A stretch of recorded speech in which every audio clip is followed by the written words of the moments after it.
بسم اللہ الرحمن الرحیم نحمده ونصلی علی رسولہ الکریم۔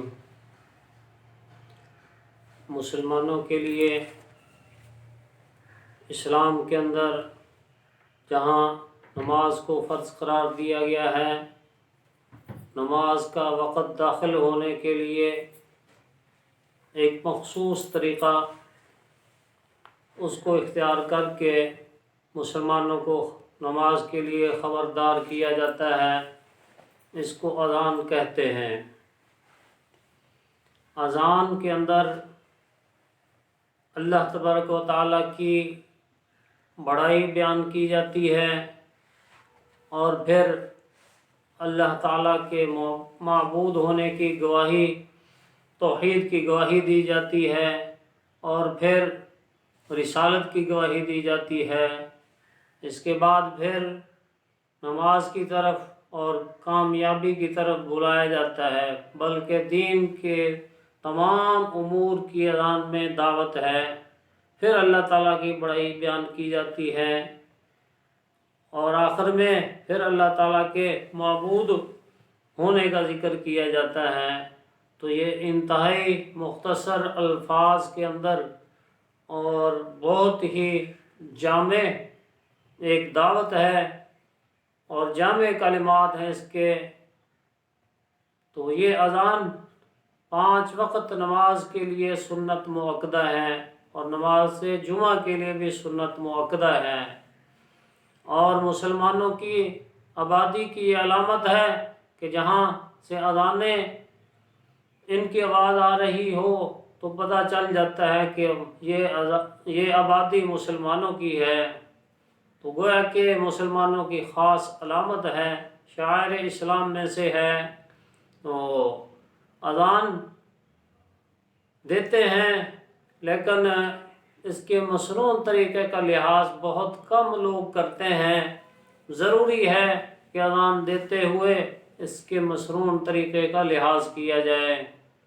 عموماً اذان کے اندر 2 طرح کی غلطیاں مؤذن کرتے ہیں۔ ایک تو یہ ہے کہ تیزی سے اذان دیتے ہیں، جتنا مسنون وقت ہے درمیان میں وقفے کا اس کا لحاظ نہیں کرتے، اور دوسرا کہ جو تکبیر کے الفاظ ہیں اس کے اوپر پیش پڑھتے ہیں، اللہ اکبر کہتے ہیں۔ حالانکہ سنت یہ ہے کہ تکبیر کے الفاظ ہوں اور اذان کے جو بھی کلمات ہیں ان کے آخر میں جزم پڑھا جائے۔ تو مشروع طریقے سے اذان دی جائے، وہ مشروع طریقہ یہ ہے اللہ اکبر اللہ اکبر۔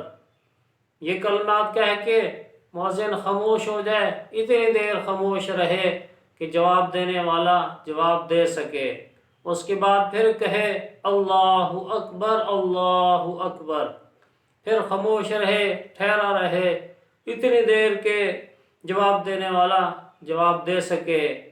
پھر کہے اشہد ان لا الہ الا اللہ، تو پھر خاموش رہے کہ جواب دینے والا جواب دے سکے، اور پھر اس کے بعد کہے اشہد ان لا الہ الا اللہ، پھر خاموش رہے کہ جواب دینے والا جواب دے سکے، پھر کہے اشہد ان محمد رسول اللہ، پھر خاموش رہے اتنی دیر کہ جواب دینے والا جواب دے سکے، پھر کہے اشہد ان محمد رسول اللہ، پھر خاموش رہے کہ جواب دینے والا جواب دے سکے۔ اسی طرح تمام کلمات کے بعد وقفہ کرے کہ جواب دینے والا جواب دے سکے، حی علی الصلاۃ کہے، پھر خاموش رہے، اور پھر اس کے بعد کچھ دیر کے بعد کہے حی علی الصلاۃ، اور پھر خاموش رہے، پھر کہے حی علی الفلاح، پھر خاموش رہے کہ جواب دینے والا جواب دے سکے،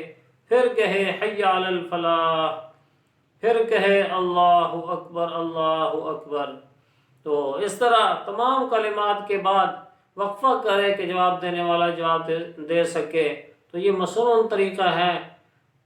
آخر میں کہے اللہ اکبر، پھر خاموش رہے، اس کے بعد پھر لا الہ الا اللہ، تو جو صحیح طریقہ ہے اذان کا وہ یہی ہے کہ جو کلمات ہیں ان کے آخر میں جزم پڑی جائے اور کلمات کے درمیان میں وقفہ کیا جائے کہ جواب دینے والا جواب دے سکے، تو اس طریقے سے اذان کہی جائے۔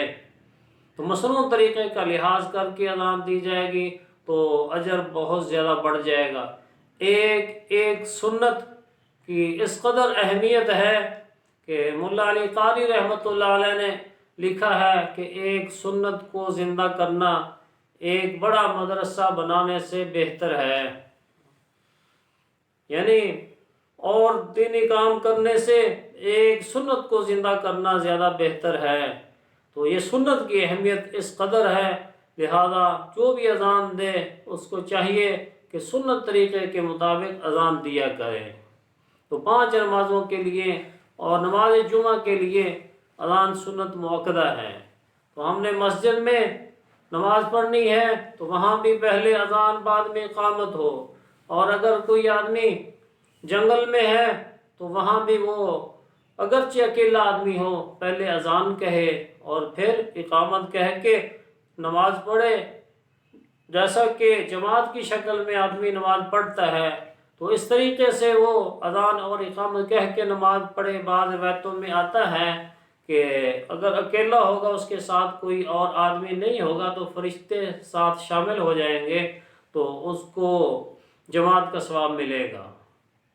تو آدمی اگر کہیں ہسپتال میں ہے تو اذان کہہ کے تکبیر کہہ کے اپنی نماز پڑھے تو یہ بہتر ہے، اور اگر اذان کے بعد وہاں پہنچ گئی ہے تو بھی اذان کہہ لے تو بہتر، نہ تو کم از کم تکبیر کہہ کے اپنی نماز پڑھ لے۔